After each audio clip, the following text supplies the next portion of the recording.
Amém, irmãos. Então, vamos dar continuidade à segunda parte do estudo, né?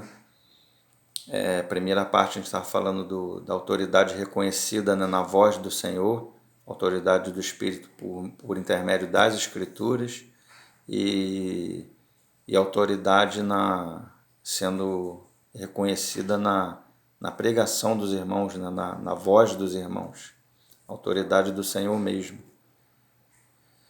E agora eu queria falar da autoridade ela sendo estabelecida em nós mesmo, autoridade para a nossa caminhada cristã aqui nessa vida, né? E também no reino, que ela vai avançar para o reino milenar, né? Essa autoridade ela nos é dada já aqui nessa vida, mas ela avança para o reino, a autoridade do Senhor mesmo para reinar com Ele, para os vencedores, né? Então, eu queria ler aqui no Evangelho de João ainda, 19. A gente vai estar lendo a partir do 8. Pilatos, ouvindo tal declaração, ainda mais atemorizado ficou. Desculpa. Pilatos, ouvindo tal declaração, ainda mais atemorizado ficou. Que declaração era essa? Que Jesus se dizia filho de Deus, né? Então, Pilatos, quando ouviu isso, ele ficou atemorizado. E, tornando a entrar no pretório, perguntou a Jesus: de onde és tu? Mas Jesus não lhe deu resposta. Então Pilatos o advertiu: não me respondes? Não sabes que tenho autoridade para te soltar e autoridade para te crucificar? Então a gente já comentou até no outro vídeo, né, quando Pilatos fala aqui que não sabes que eu tenho autoridade para te soltar e autoridade para te crucificar, ele está chamando a responsabilidade para ele, né? Respondeu Jesus: nenhuma autoridade terias sobre mim se de cima não te fosse dada. Por isso, quem me entregou a ti, maior pecado tem. Né? Então, por isso, porque ele, pelo fato dele dizer que ele tinha autoridade para soltar Jesus e crucificar, se tornou um pecado para ele, que ele assumiu a responsabilidade. Eu tenho autoridade para te soltar, eu tenho autoridade para te crucificar. Ele chamou para si a questão, né? Então Jesus falou: nenhuma autoridade terias sobre mim se de cima não te fosse dada. Então, a autoridade para crucificar Jesus era uma autoridade que ela vinha para ele de cima, né? Porque era a obra de Deus que seria feita. Mas quando ele diz que eu tenho autoridade para fazer, ele chama, né, para si aquele pecado ali. Então, é uma afronta à autoridade, né? Esse assunto que eu estou querendo tocar com os irmãos aqui. É a afronta à autoridade do governo de Deus, do governo do Espírito. Né? Porque, na verdade, aqui Pilatos achava que Jesus estava debaixo do domínio da autoridade dele, porque ele não tinha o discernimento, né, das coisas espirituais. Mas, na verdade, aqui, quem estava debaixo do domínio da jurisdição do reino de Deus era o próprio Pilatos. Ele estava debaixo da jurisdição do reino de Deus, né? Porque a autoridade dele não vinha dele mesmo, estava vindo do céu, né? Nenhuma autoridade teria sobre mim se de cima não te fosse dada. Então a autoridade era uma autoridade que estava vindo do próprio céu, né? Estava vindo de cima para Pilatos. Então ele estava debaixo da autoridade, né, do reino de Deus. Mas ele não sabia disso, ele estava afrontando essa autoridade. Eu tenho autoridade para te soltar e para te crucificar. Jesus fala: por isso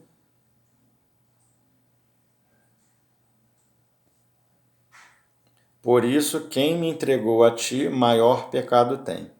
Que ele tinha pecado e quem entregou, que foram os judeus, tinha um pecado maior ainda, que a gente já comentou sobre isso, eu não vou comentar de novo.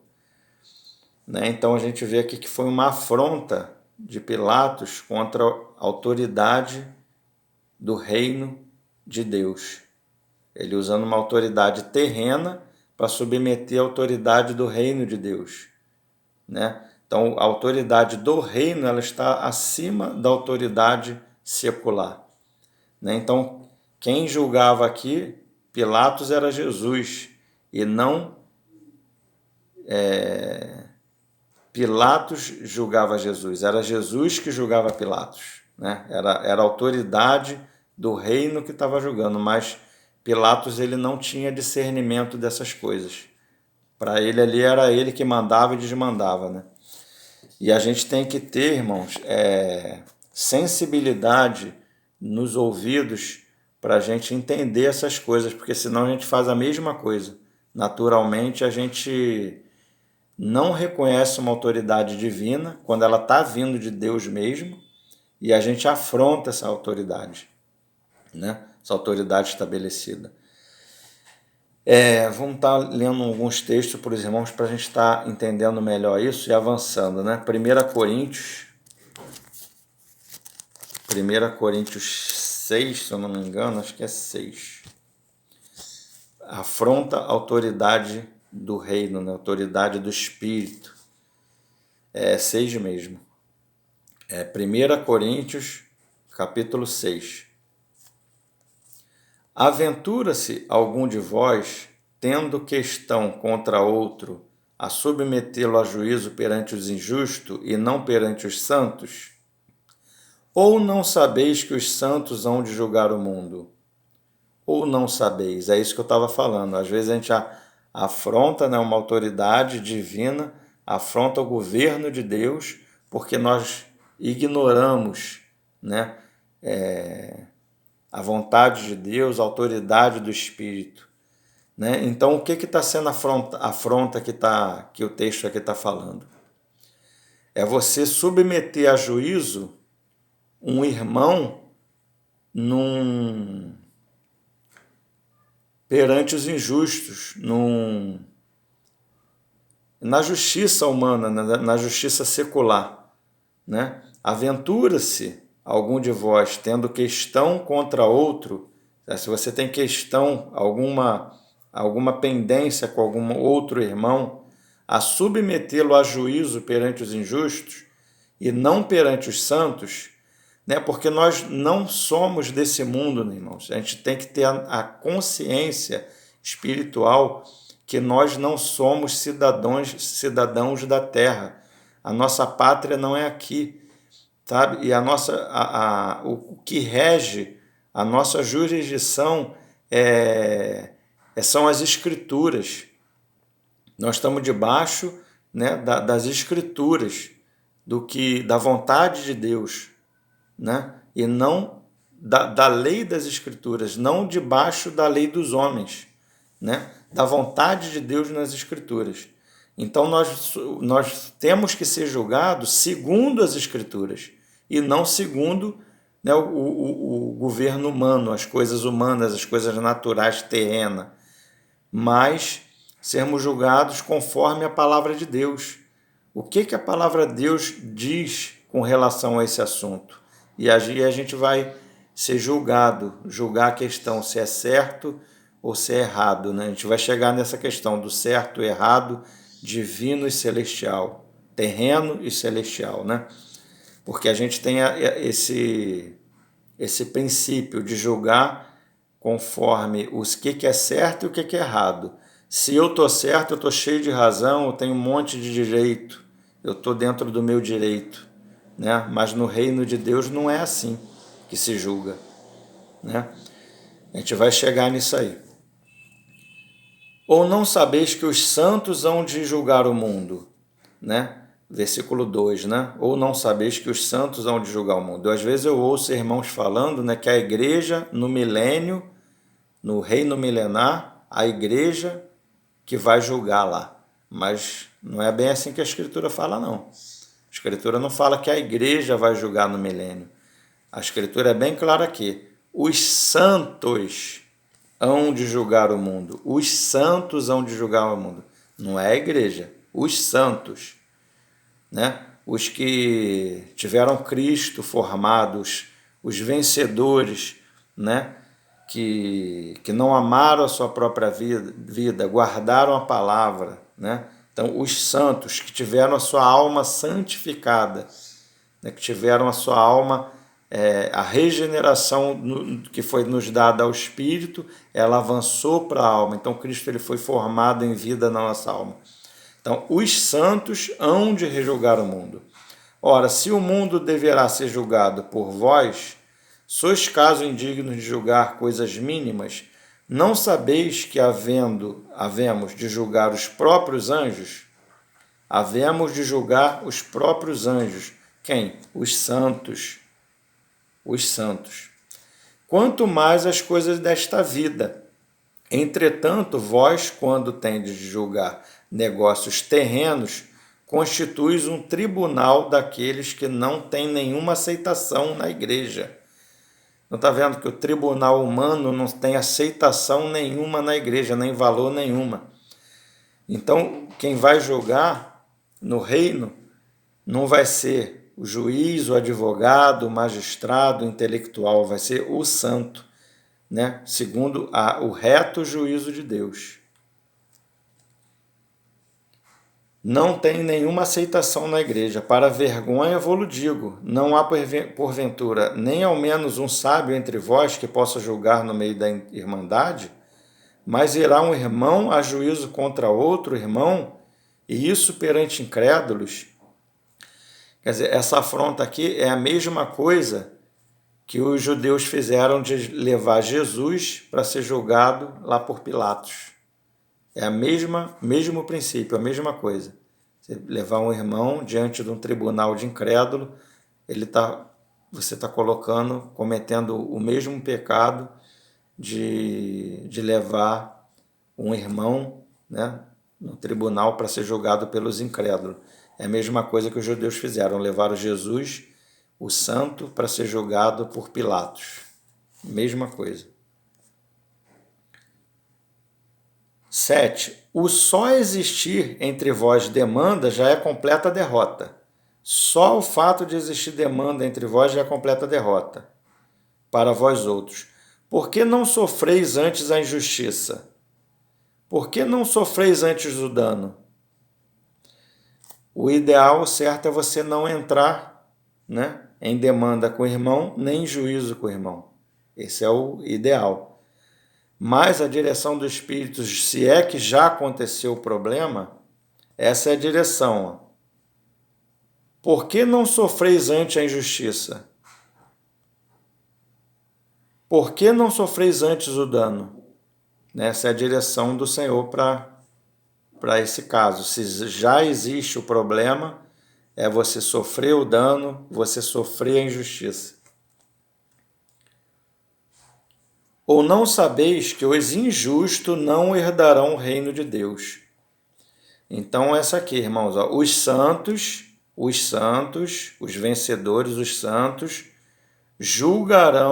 vai julgar, hão de julgar o mundo, havemos de julgar os anjos, os santos.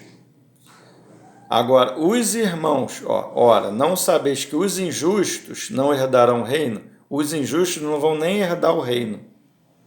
Nem herdar o reino vão. Não vos enganeis. Às vezes a gente fica se enganando. Nem impuro, nem idólatra, nem adúltero, nem efeminado, nem sodomita, nem ladrões, nem avarento, nem bêbados, nem maldizentes, nem roubadores herdarão o reino de Deus. Tais fostes algum de vós, mas vos lavastes, isso era coisa do passado, né? Fostes santificados, mas fostes justificados em nome do Senhor Jesus Cristo e no Espírito do nosso Deus, né? Então, esse é o reconhecimento, né? Autoridade para você estar julgando uma causa, né? Nas Escrituras, segundo as Escrituras. Então, nós temos que estar capacitados, segundo as Escrituras, para reconhecer e julgar as causas entre os irmãos, né? Vamos ler aqui em Mateus 18. Tem outro texto aqui que nos... Mateus 18, a partir do 15. Mateus 18, a partir do 15. Mateus 18, capítulo 18, versículo 15. Se teu irmão pecar contra ti, vai arguí-lo entre ti e ele só. Se ele te ouvir, ganhaste teu irmão. Não, então esse aqui é o princípio do julgamento. Se teu irmão pecar contra ti, vai arguí-lo. Se teu irmão pecar contra ti, vai arguí-lo. Você e ele só, não precisa ninguém saber. Né? Vai com todo amor, com todo respeito, com toda a mansidão, né? Arguí-lo ele, admoestar o irmão, com toda a paciência. E se ele te ouvir, olha o ouvir aqui de novo, irmãos. Sabe, você vai arguir o irmão, vai advertir com todo o amor, com toda a paciência, com toda a temperança, falando a verdade da Escritura, trazendo a verdade da Escritura, a autoridade da Escritura ser reconhecida. Se ele te ouvir, ganhaste teu irmão. Se, porém, não te ouvir, toma ainda contigo uma ou duas pessoas, para que pelo depoimento de 2 ou 3 testemunhas toda palavra seja estabelecida.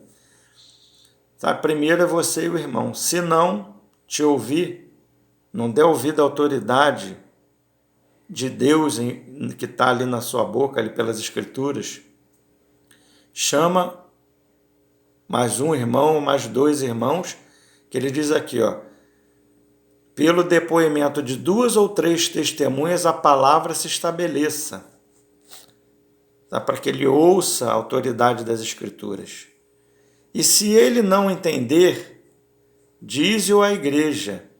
E se recusar ouvir também a igreja, ou ouvir aqui, ó, não ouve, é aquela pessoa que não ouve. E se também se recusar ouvir também a igreja, considera-o como gentil e publicano. Olha só que sério que o senhor está falando aqui. Se não ouve você, segundo as Escrituras, que a palavra está ensinando, está julgando, que a palavra está julgando, não houve 2 ou 3 testemunhas, 2 irmãos idôneos, 2 irmãos, né, que tenham encargo para estar ali estabelecendo a palavra. Se não houve a igreja, o Senhor está dando a direção aqui, ó, considera como gentil e publicano. Trata ele como ímpio. O Senhor está falando que para esse tipo de pessoa, você vai ter que pregar o evangelho para ele, como se fosse ímpio. Em verdade vos digo que tudo que ligardes na terra terá sido ligado nos céus, e tudo que desligardes na terra terá sido desligado no céu.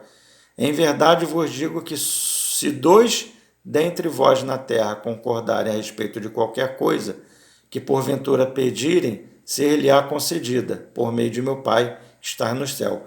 Porque onde estiverem 2 ou 3 reunidos em meu nome, ali estou no meio deles. Então o Senhor está falando aqui, né, que ele, onde tiver 2 irmãos julgando o irmão, ou 3 julgando o irmão, segundo as Escrituras, com coerência, com amor, com equidade, ali o Senhor também está com ele, respaldando. O Senhor está respaldando a autoridade. Porque se ele ouve, você ganha o irmão, mas se ele não ouve o irmão, não ouve 2 ou 3 testemunhas, não ouve a igreja, trata como incrédulo. O Senhor está dando autoridade para isso. Então, já vi irmão lendo esse texto aqui, né? No sentido de limitar, né, quantidade de pessoas para ser uma igreja ou uma assembleia. 2 ou 3 reunidos já é igreja. Mas esse texto aqui, esses 2 ou 3 reunidos aqui, não está falando disso, de quantidade estabelecida para estipular o mínimo de pessoas para se considerar uma igreja. Mas é de autoridade para você ganhar o irmão, admoestar o irmão, corrigir o irmão ou até considerar como se ele fosse um ímpio. Nem irmão fosse. porque não houve o irmão, não houve duas ou três testemunhas falando da palavra, não houve a igreja. Então ele está falando, onde tiver 2 ou 3 reunidos em meu nome, ali estou no meio deles, respaldando isso. Respaldando a autoridade que nos foi delegada, né, para ligar na terra ou desligar, ligar no céu ou desligar, né? Então nós temos o costume, irmãos, de julgar, né, naturalmente o que é certo, o que é errado. O nosso julgamento natural é esse. É nesse ponto que mas nós temos que aprender a julgar segundo o Senhor julgar segundo as Escrituras, né? Queria ler um texto com os irmãos, acho que é de Mateus mesmo. Deixa eu ver se eu acho aqui, irmãos. Acho que a gente estava pertinho.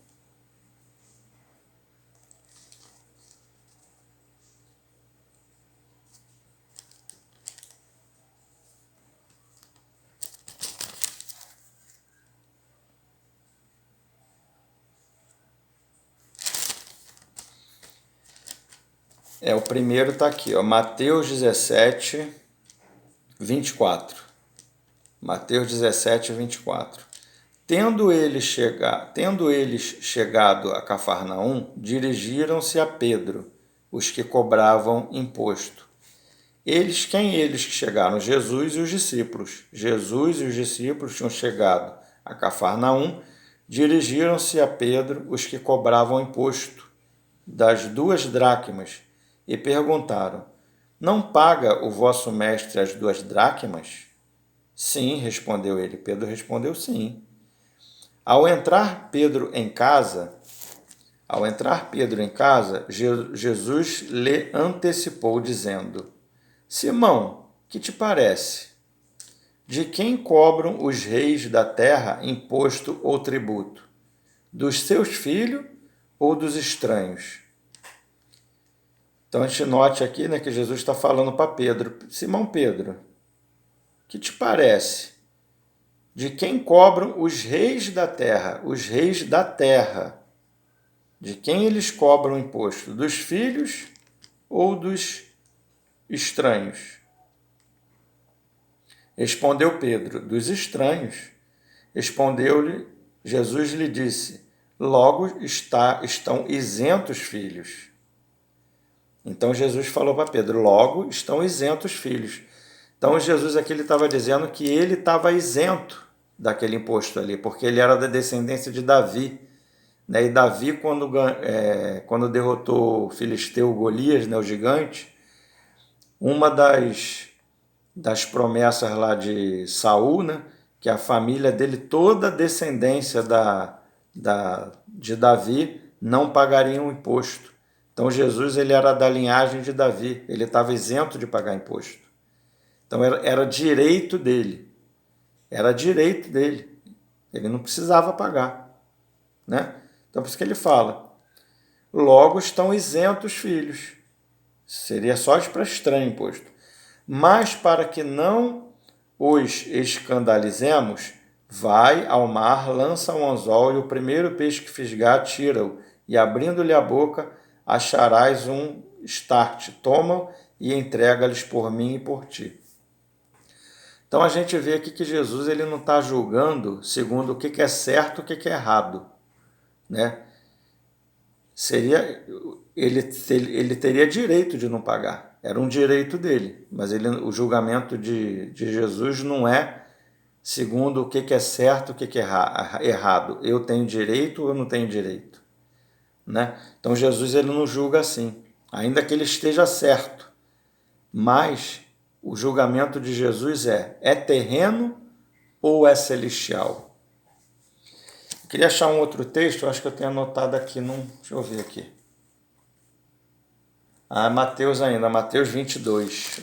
Eu tenho anotado aqui, deixa eu ver aqui. Mateus 22, 15. É aqui no livro de Mateus ainda, 22. Mateus 22 a partir do 15. Para a gente entender como é que é o julgamento segundo, né, o Senhor. Mateus 22, a partir do 15. Então, retirando-se os fariseus, consultaram entre si como surpreenderiam em alguma palavra. Né, os fariseus querendo surpreender Jesus em alguma palavra. E enviaram-lhe discípulos dos fariseus, juntamente com os herodianos, para dizer-lhe: Mestre, sabemos que és verdadeiro e que ensinas o caminho de Deus de acordo com a verdade, sem te portares com quem quer que seja, porque não olhas a aparência dos homens. Dize-nos, pois, que parece, é lícito pagar tributo a César ou não? Respondeu Jesus, conhecendo-lhes a malícia, respondeu: Por que me experimentais, hipócritas? Mostrai-me a moeda do tributo. Trouxeram-lhe um denário, e ele lhes perguntou: De quem é esta efígie inscrição? Responderam: De César. Então lhes disse: Dai, pois, a César o que é de César, e a Deus o que é de Deus. Então esse é o princípio do julgamento segundo o reino dos céus, né? É o reconhecimento da autoridade. Não é segundo o que é certo, o que é errado, mas é segundo o que é terreno, o que é celestial, né? Então assim se procede o julgamento segundo as Escrituras e segundo a vontade de Deus, segundo a autoridade divina. É celestial ou é terreno? Não é se é certo ou se é errado, mas é celestial, é de Deus. É terreno, ainda que seja certo. É terreno, é terreno. Às vezes a gente caminha no que é certo e no que é errado, né? Se é certo, para a gente está bom. Se é errado, não, mas certo está bom. Mas o Senhor, ele não julga o que é certo e o que é errado. O julgamento do Senhor é se é celestial ou se é terreno, né? Amém, irmãos? Eu ainda tinha mais algumas coisas para falar ainda, mas vou deixar para uma próxima oportunidade, num próximo vídeo eu vou dar seguimento, porque já fiz 2 vídeos já ficou quase meia hora cada um, muito longo, e vou deixar para avançar com esse assunto numa outra oportunidade. Tá? Amém, irmãos? Vamos ficar nesse período somente com essa palavra, para a gente estar meditando nessas escrituras, e depois a gente avança mais um pouquinho. Amém. Senhor, muito obrigado, Senhor, Pai, pelas tuas palavras, pelas escrituras. Pai, nos dá ouvido de te ouvir, de reconhecer a tua autoridade, Senhor, de reconhecer a autoridade nos irmãos. Pai, de discernir, Senhor, a tua voz, discernir a tua voz nas escrituras, discernir a tua voz na pregação dos santos, e dizer, quando ouvir a tua voz, de falar como Samuel falou: Senhor, eis-me aqui, fala, porque o teu servo ouve. Pai, em nome de Jesus, Pai, nos dá discernimento, experiência contigo mesmo. Queremos avançar contigo, queremos viver uma vida de obediência, segundo o teu querer, não segundo o nosso, segundo a tua vontade, que é uma vontade do teu reino, não é dessa terra. O teu reino é um reino celestial, e a tua vontade, o estabelecimento do teu reino é uma vontade celestial, e é segundo as coisas do céu, né? Não é estabelecido conforme essas coisas, as coisas terrenas. E que a gente venha ter discernimento, Pai, do que é celestial e do que é terreno, do que vem de ti e do que não vem de ti. Pai, em nome de Jesus, nos dá cada vez mais experiência contigo, para que a gente venha avançar na tua vontade, no teu querer, em nome de Jesus. Pai, muito obrigado por todas as coisas que eu te peço, te agradeço, em nome de Jesus. Amém.